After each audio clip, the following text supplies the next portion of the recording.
کٹا ہوا ہاتھ۔ زالیوکوس نے جواب دیا، برسوں پہلے تک ایسے لمحے بار بار آئے جب میں نے خدا سے دعا مانگی کہ اس اجنبی پر عذاب نازل ہو، لیکن اب میں نے اپنے دل کو سمجھا لیا ہے۔ میرا مذہب بھی یہی سکھاتا ہے کہ اپنے دشمن سے بھی نفرت نہ کی جائے۔ اب میں اس کے لیے بھی دعائے خیر کرتا ہوں، وہ شاید مجھ سے بھی زیادہ دل گرفتہ ہے۔ تم کتنے نیک طبیعت انسان ہو، سلیم نے جذباتی لہجے میں کہا، اور محبت سے زالیوکوس کا ہاتھ اپنے ہاتھ میں لے لیا۔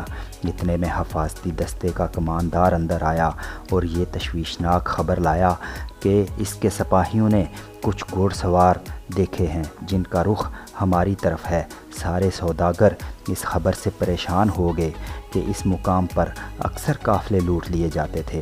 البتہ سلیم کو ان کی پریشانی پر کچھ حیرت ہوئی اور اس نے کہا، ہم سب محفوظ رہیں گے اور لٹیرے ہمارا بال بھی بکا نہ کریں گے۔ یہ سن کر کماندار بولا، لٹیرے اگر معمولی قسم کے ہوئے تو ہم محفوظ رہیں گے، لیکن خدا نخواستہ اگر اس علاقے کے سب سے بدنام ڈاکو اربزان سے پالا پڑ گیا تو مصیبت آ جائے گی۔ آخر اربزان کی کیا بساط ہے؟ تم سب اس سے اتنے خوفزدہ کیوں ہو؟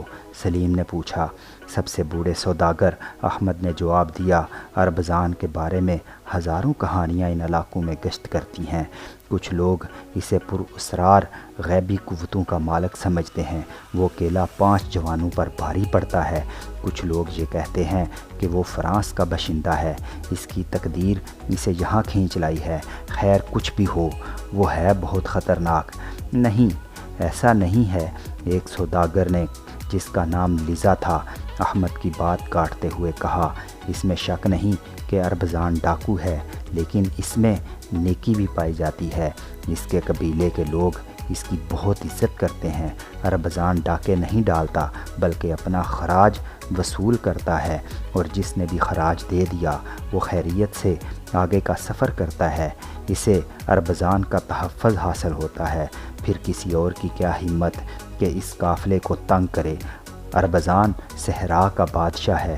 سوداگر اپنے خیمے میں بیٹھے اسی طرح کی باتیں کرتے رہے، لیکن باہر محافظ دستے کے لوگ خاصے پریشان تھے۔ مسلح سواروں کا دستہ اور قریب آتا جا رہا تھا۔ جب سوداگروں کو اس کی خبر دی گئی تو ان میں یہ بحث شروع ہو گئی کہ وہ جم کر آنے والوں سے مقابلہ کریں یا اپنے آپ کو تقدیر کے حوالے کر دیں اور چپ چاپ بیٹھے رہیں۔ احمد اور 2 بوڑھے سوداگر مقابلے کے حق میں نہیں تھے، مگر ولید اور زالیوکوس جن کا لہو گرم تھا آنے والوں سے ٹکر لینے پر آمادہ تھے۔ انہوں نے سلیم کو بھی دعوت دی کہ ان کے ساتھ وہ بھی باہر جائے اور اپنی شجاعت کے ہاتھ دکھائے۔ سلیم نے جواب میں اپنی کمر پیٹی کے نیچے سے ایک نیلا رومال نکالا جس پر سرخ ستارے کڑے ہوئے تھے۔ پھر وہ رومال اس نے نیزے پر باندھا اور غلاموں کو ہدایت دی کہ نیزہ لے جا کر خیمے سے باہر گاڑ دیں۔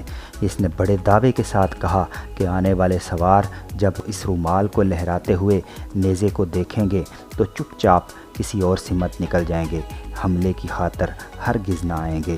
کچھ کو اس کی بات کا یقین آیا اور کچھ کو یہ بات خالی ڈھینگ لگی۔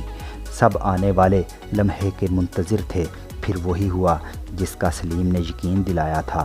مسلح سواروں نے جو ہی خیمے سے باہر گھڑے نیزے اور اس پر لہراتے رومال کی جانب دیکھا، دم دبائے آگے بڑھ گئے۔ سوداگروں کو جانے والوں پر بھی حیرانی ہوئی اور سلیم پر بھی۔ سلیم خاموشی سے کھڑا تھا، گویا کہ کوئی خاص بات ہی نہیں۔ اس کی نگاہ دور افق پر جمی ہوئی تھی۔ آخر کو ولید نے خاموشی توڑی اور یوں گویا ہوا، اے اجنبی، کون ہو؟ یہ کیا اصرار ہے یا رفیقا؟ سلیم نے ان سب کو مخاطب کرتے ہوئے کہا، اس میں کیا بید ہے؟ خود مجھے معلوم نہیں۔ میں نے یہ رومال اپنی قید کے دوران حاصل کیا تھا۔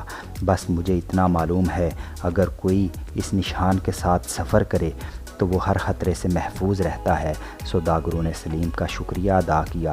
مسلح سوداگروں کا دستہ اتنے افراد پر مشتمل تھا کہ اگر وہ حملہ کر دیتے تو جان بچانا محال ہو جاتا۔ یہ خطرہ ٹلنے کے بعد وہ مطمئن ہو گئے اور اب ہر فکر سے ان کا ذہن آزاد تھا۔ وہ آگے کے سفر پر چل پڑے۔